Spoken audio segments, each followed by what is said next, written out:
everyone. Welcome to video 71, Kinematics of Carton on an Incline. So this video is directly related to the previous one, video 70, where you have a carton on an incline and it's given the coefficient of kinetic friction. It starts from rest at the top of the plane, it slides down, and we had to find the speed. So if you didn't see video 70, be sure to watch that and then come back to this one. So in this video, a cart is given an initial speed of 2.8 meters per second up the 21-degree inclined plane, shown in video 70. So A, how far up the plane will it go? And B, how much time elapses before it returns to its starting point? In both cases, we're going to ignore friction. So this makes the problem a whole lot easier. Okay, so I've drawn a fairly simpler diagram here for what we were given in video 70, but we're going to solve the problem as per usual. And we do that by starting off with our free body diagram. Now bear in mind it's going to be a lot simpler, less forces than in the previous one. There's no friction. So we start off with our gravitational force, going from the center of the object straight down. Okay, so there's Fg. And of course we've got our normal force. Okay, normal force is going up and perpendicular to the ramp. Now because we're used to using the XY coordinate system like this, where y is perpendicular to the ramp, x is parallel to the ramp and down, we're going to keep on with that. We don't want to really change that up, otherwise it's going to get too confusing. Okay, now with Fg, because Fg is not in line with the y direction, we want to break it up into components. So we're going to break it up into its y component and its x component. Okay, Fgy, Fgx. And as we explored in the previous videos, we know that the angle here that the incline makes with the horizontal is the same as this angle here that Fgy makes with Fg.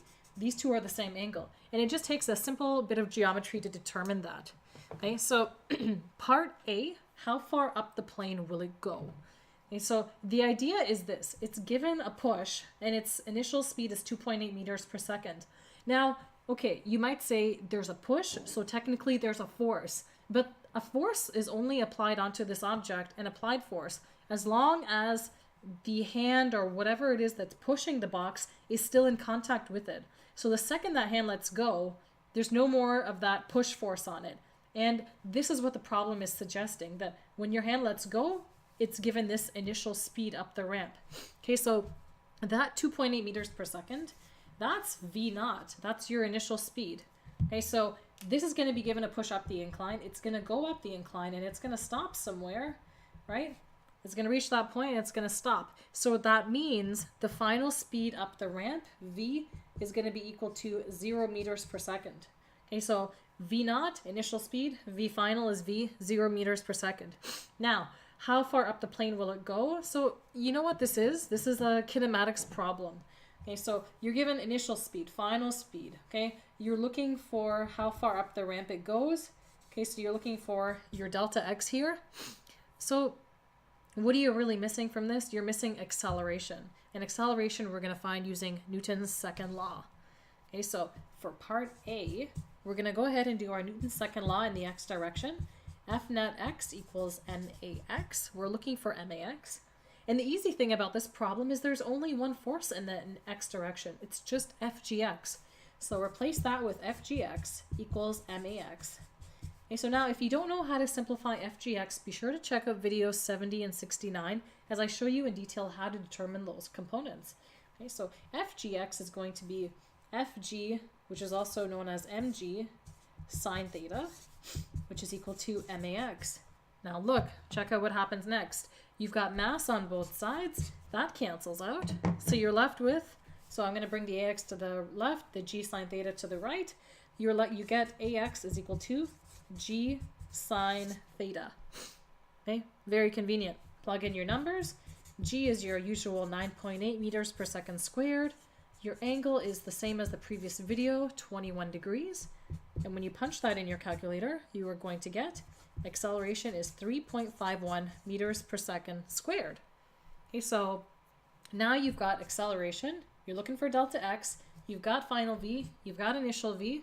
Let's plug them all in together and figure out this distance. Okay, so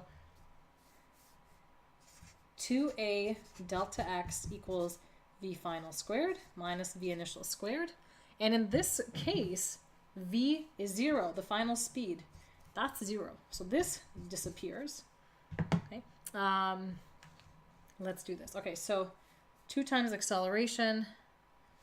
So, okay, let's divide both sides by 2a. I think that's a good next step. That way we get delta x by itself. Okay, so divide both sides by 2a. Hey, now, something I just want to make clear. According to how I drew it here, delta x looks like it's the horizontal distance. But remember, because the speeds and the accelerations are along the ramp, the delta x is in line with this delta x direction. Okay, so delta x is actually along the ramp.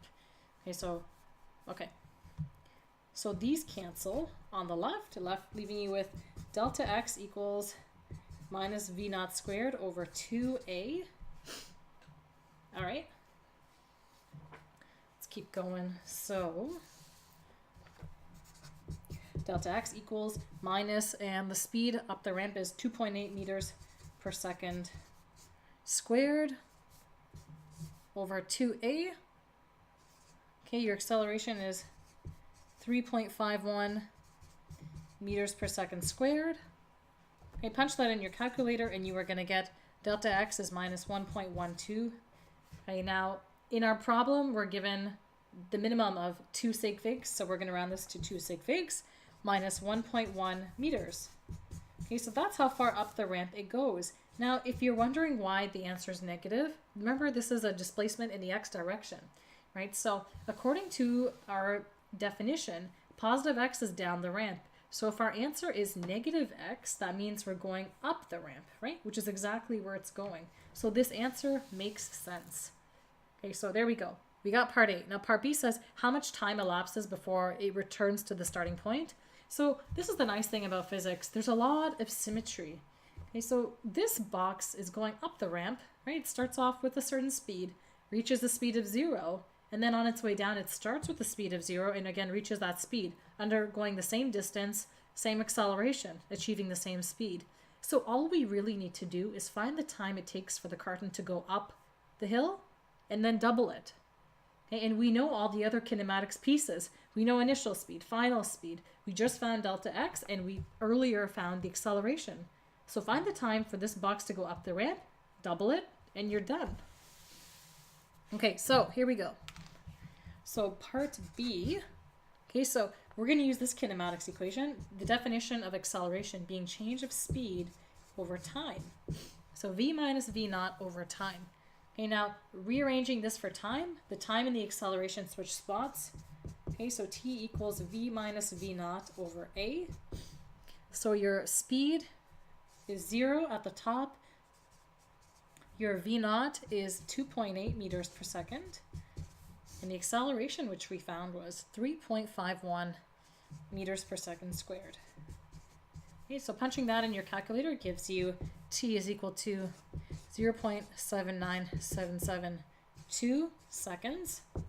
Okay, but this is half the time, right? So to get the full time, which I'll call t star, we have to double t. Right, so 2 times 0.79772 seconds, and you get 1.59 approximately. Okay, and rounding that again to 2 sig figs, 1.6 seconds. Okay, so this is the time for it to go up the ramp and return to its starting position. Hey guys, I hope you enjoyed that video. If you did, be sure to click that like button and subscribe to Physics in the Flesh to catch my new video posted every weekday at 12 noon.